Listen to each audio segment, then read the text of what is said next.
Assalamualaikum warahmatullahi wabarakatuh.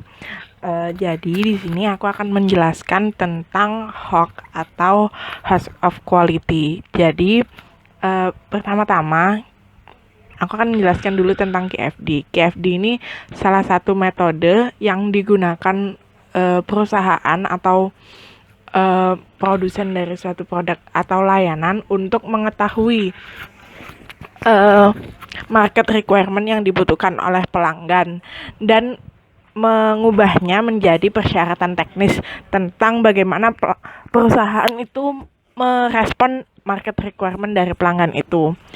Jadi yang alat dari KFD ini itu namanya HOQ atau Host of Quality. Nah, HOQ ini mempunyai beberapa bagian. Yang pertama yaitu customer requirement atau persyaratan dari pelanggan. Lalu yang kedua technical requirement atau persyaratan teknis. Lalu yang ketiga competitive assessment atau penilaian kompetitif. Lalu yang keempat bagian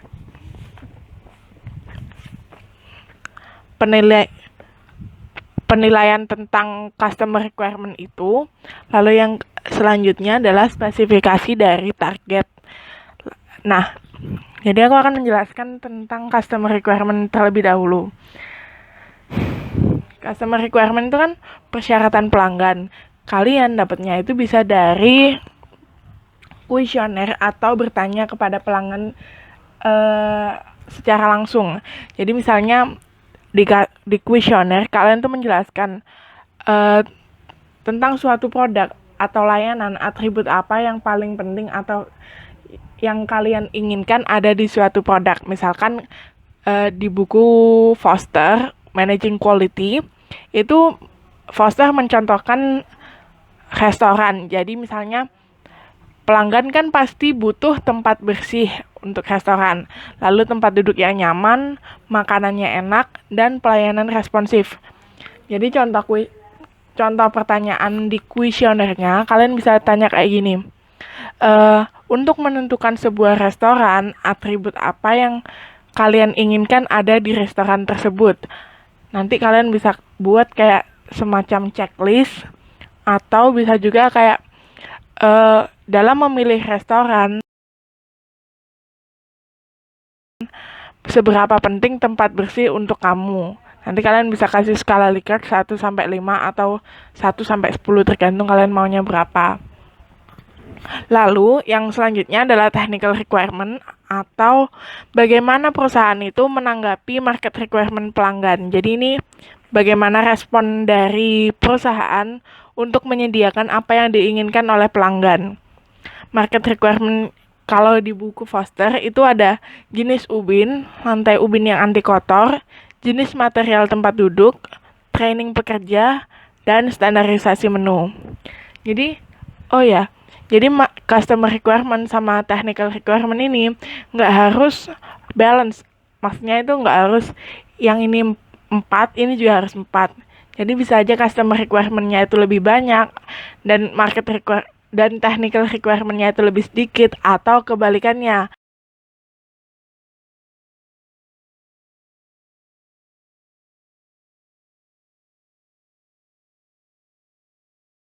Lalu selanjutnya, jadi kita mulai isi kotak-kotak yang kosong ini. Jadi yang pertama kita isi dulu yang bagian tengah. Jadi bagian tengah ini menunjukkan hubungan antara customer requirement dari pasar atau dari pelanggan dengan technical requirement atau apa yang kita sediakan untuk merespon customer requirement yang ada. Jadi technical requirement ini biasanya itu diajukan oleh pelanggan dan diajukan oleh perusahaan maksud saya, lalu dinilai oleh perusahaan itu juga sendiri atau bisa juga menggunakan bantuan dari pelanggan untuk mendapatkan nilai dari yang di tengah ini. Jadi yang pertama, customer requirement tempat bersih, lalu technical requirement yang diajukan oleh perusahaan, ada jenis ubin, apakah jenis ubin dan tempat bersih itu berhubungan atau enggak. Jadi kita di sini ada 3 simbol ya. Yang pertama itu titik hitam, bulat hitam ini itu menunjukkan nilai 9 atau hubungan sangat kuat antara customer requirement dengan technical requirement. Lalu ada yang bulat putih ini menunjukkan ada hubungan antara customer requirement dan technical requirement, tapi hubungannya tidak kuat. Lalu ada juga simbol strip ini menunjukkan ada hubungannya sangat lemah antara customer requirement dan technical requirement ini. Terus kalau misalkan kosong kayak gini, itu berarti antara customer requirement dan technical requirement itu tidak berhubungan. Lalu jadi kita mulai nilai, apakah tempat bersih itu berhubungan dengan jenis ubin? Ya. Lalu apakah tempat bersih itu berhubungan dengan lantai yang anti kotor? Ya, hubungannya sangat kuat. Kita kasih nilai 9. Lalu apakah jenis material tempat duduknya itu berhubungan dengan tempat bersih? Mungkin saja, jadi kita kasih nilai 3. Lalu apakah training pekerja itu berhubungan dengan tempat bersih? Kita kasih nilai 1. Setelah semuanya itu terisi seperti ini, jadi kita langsung ke langkah selanjutnya. Jadi langkah selanjutnya itu kita menentukan antar korelasi dari masing-masing technical requirement. Ini kita isi di atapnya sini. Jadi atap ini menunjukkan antar korelasi antara elemen desain technical requirement. Jadi misalkan antara jenis ubin dengan lantai ubin yang anti kotor, dia punya korelasi yang kuat atau negatif. Oh ya, jadi maaf sebelumnya, jadi antar korelasi ini kita kasih nilai juga, dan kita sendiri yang menentukan apakah antar technical requirement itu juga mempunyai korelasi yang positif atau negatif. Jadi kalau plusnya 2 itu kita katakan kalau antar technical requirement itu mempunyai interkorelasi yang sangat positif dan kuat. Kalau plusnya cuma 1, itu berarti dia mempunyai interkorelasi tapi tidak sebegitu kuat. Jadi cuma positif gitu aja. Lalu kalau minus seperti ini, itu berarti interkorelasi antara satu technical requirement dengan satunya itu negatif. Terus kalau minusnya 2 berarti interkorelasinya itu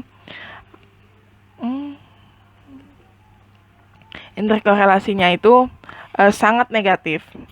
Jadi misalkan ini jenis ubin, kita lihatnya gitu gini. Jenis ubin dengan lantai ubin yang kotor, yang anti kotor, itu kan berarti hubungannya sangat kuat atau sangat positif. Berarti kita kasih plus 2. Lalu jenis ubin dengan jenis material tempat duduk kan pasti nggak mempunyai interkorelasi yang negatif tuh. Nah, ini tuh diisi semua sampai ini tuh terisi yang atasnya ini, kecuali yang bagian bawah ini ya. Nah, itu ditentukan sendiri oleh perusahaan. Lalu langkah selanjutnya adalah mengisi yang bagian competitive assessment ini. Nih, ini maaf. Ini harusnya nggak ada.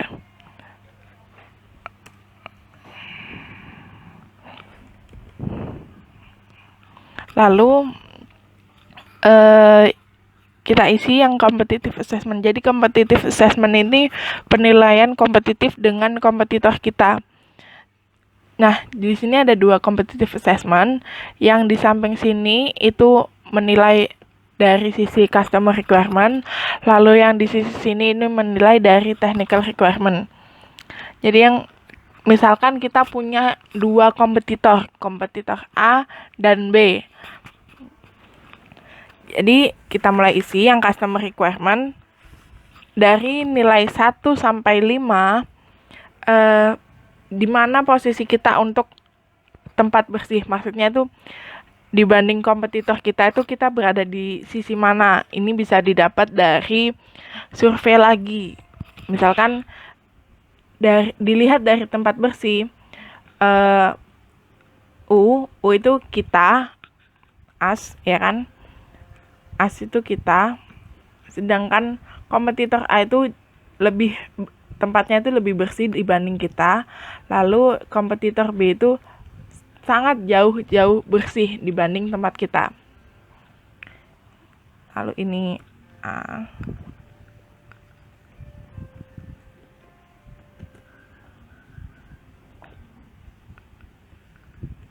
Oh.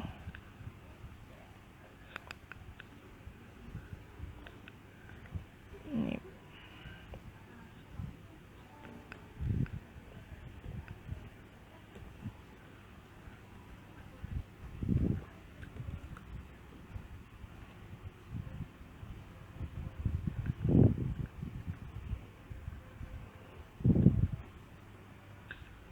Ini ada A lagi.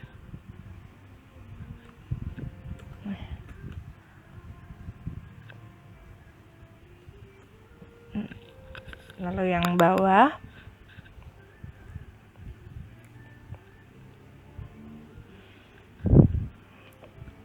ini juga caranya sama. Jadi dari jenis ubin, mana antara kita dan kompetitor yang memperhatikan itu.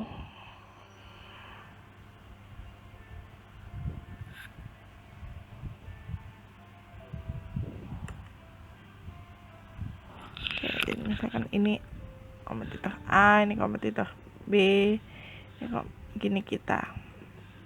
Lalu ini sama.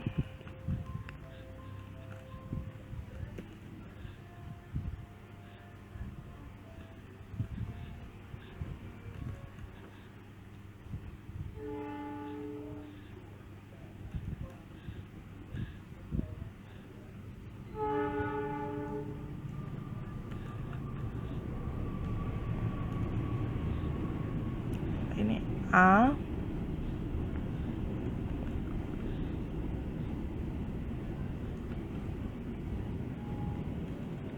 Sekarang kayak gini ya. Terus angka selanjutnya adalah mengisi yang sisi sebelah sini. Ini dinding sebelah sini. Nah, di sisi ini itu ada beberapa bagian. Yang pertama itu importance atau importance, lalu yang kedua ada target value, lalu yang ketiga ada sales point, dan yang terakhir adalah absolute weight. Jadi caranya itu importance ini ditentukan oleh pelanggan. Misalkan tuh seberapa penting sih tempat bersih bagi pelanggan ketika menentukan sebuah restoran. Nah, ini itu diisi dengan skala Likert 1 sampai 10. Nanti nilai rata-rata dari pelanggan kita isikan di sini. Misalkan ini 9, lalu ini 6, ada ini 8, dan ini 7. Lalu target value sama sales point ini kita yang menentukan. Target value ini kita menentukan berdasarkan kita kasih nilai 1, 3, sama 5 ya, yang target value. Atau kita kasih skala Likert 1 sampai 5 juga enggak apa-apa. Jadi 1 itu untuk tidak ada perubahan atau lebih baik tidak diubah. Lalu 3 itu improve produk atau layanan. Lalu yang kelima itu membuat produk atau layanan kita itu diimprove semaksimal mungkin dan jauh di atas kompetitor. Kita isi, misalkan 3, ini 5, ini 4. Jadi yang target value sama sales point ini kita menentukannya itu secara subjektif gitu. Lalu yang sales point ini kita menentukan, jadi kayak ada 2 nilai. 1 itu ketika customer requirement atau market requirement ini tidak berpengaruh terhadap penjualan atau pemasukan kita. Dan 2 itu artinya customer requirement itu mempunyai pengaruh yang tinggi terhadap penjualan kita. Jadi ketika kita improve customer requirement tempat bersih, maka penjualan otomatis akan naik atau sebagainya. Jadi kita kasih nilai.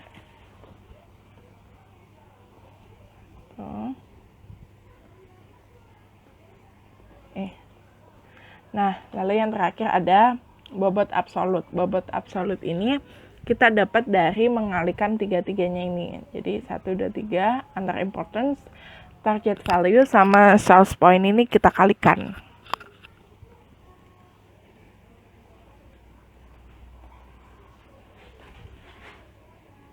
Nanti kita dapat bobot absolut. Selanjutnya kita mulai mengisi yang bawah ini. Kita isi yang bawah ini. Nah, jadi kan kita yang pertama itu cari bobot absolutnya sama kayak ini tadi. Tapi caranya kita mengalihkan nilai-nilai yang di sini dengan nilai importance. Jadi misalkan kalau yang absolute weight yang di sini itu kita lihat dari sisi customer requirement, kalau absolute weight yang di sini kita lihat dari sisi technical requirement yang kita sediakan. Jadi teknik absolute weight yang di sini, caranya itu mengalihkan nilai 9 ini dengan simbol ini. Tadi kan simbol ini mempunyai nilai 9 kan, berarti 9 dikali 9. Artinya di sini nilainya 81. Lalu ini juga sama. 9 dikali dengan 9. 81 lagi. Lalu di sini ini kan dia punya 2 simbol untuk jenis material tempat duduk. Berarti artinya caranya gini. 9 dikali 3, ini kan tadi nilainya 3, berarti kan 27 ditambah sama 6 dikali 9, artinya 54. Nanti hasilnya 81, ya kan? Kita tulis 81 aja. Nah, lalu yang di sini juga sama. Ini kan juga punya, ini nilainya 1 dan 9. Berarti kita nilai 1 dikali 9, 9 ditambah 1 dikali 8 ditambah 9 dikali 7, 6, 3. Nah, kita dapat nilai 80. Ini juga sama caranya, nanti kita dapat nilai 93. Nah, lalu jumlahnya dari total absolute weight ini berapa? Kita total nilai 416 untuk nilai absolute weight. Lalu yang absolute factor ini kita dapat nilainya dengan membagi absolute weight yang di sini dengan total absolute weight. Jadi 81 dibagi 416 itu kita mendapat nilai 0,19. Sama. Kita isi semua nilai pembagiannya.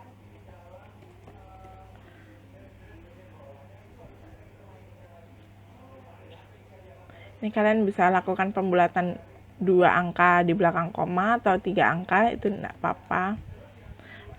Nah, lalu yang selanjutnya adalah kita cari nilai relative weight sama relative faktornya.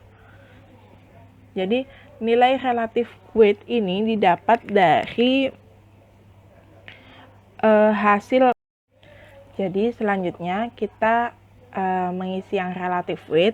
Relative weight ini kita isi dengan cara mengalihkan hubungan antara customer requirement dan technical requirement yang ditunjukkan di bagian tengah ini dengan nilai absolute weight yang didapat dari customer requirement. Jadi caranya kan ini kita tadi simbolkan dengan nilai 9, lalu 9 kita kalikan dengan 27. Nanti kita dapat relative weight-nya di sini nilainya 243. Lalu di sini juga 9 dikali 27 sama 243. Yang di sini kita kalikan, ini kan tadi nilainya 3, berarti 3 dikali 27 ditambah 9 dikali 30. Nanti kita dapat di sini nilainya 351. Ini juga sama, berarti ini 1 dikali 27 ditambah 1 dikali 64 ditambah 9 dikali 56. Kita dapat 595. Lalu juga sama, 9 dikali 64 ditambah 3 dikali 56. Kita dapat nilainya 744. Lalu jangan lupa kita juga tambahkan total dari relative weight ini berapa. Nih. Lalu cara mencari relative factor ini juga sama seperti tadi. Jadi kita bagi relative weight-nya dengan total relative weight. Nanti kita dapat angka ini. Jadi kita akan nanti mendapat nilai-nilai dari relative faktornya itu. Untuk jenis ubin kita dapat nilai 0,11, lalu lantai ubin anti kotor kita juga dapat nilai 0,11. Jenis material tempat duduk kita dapat nilai 0,16. Training pekerja ada nilai 0,27 dan standarisasi menu kita dapat nilai 0,34.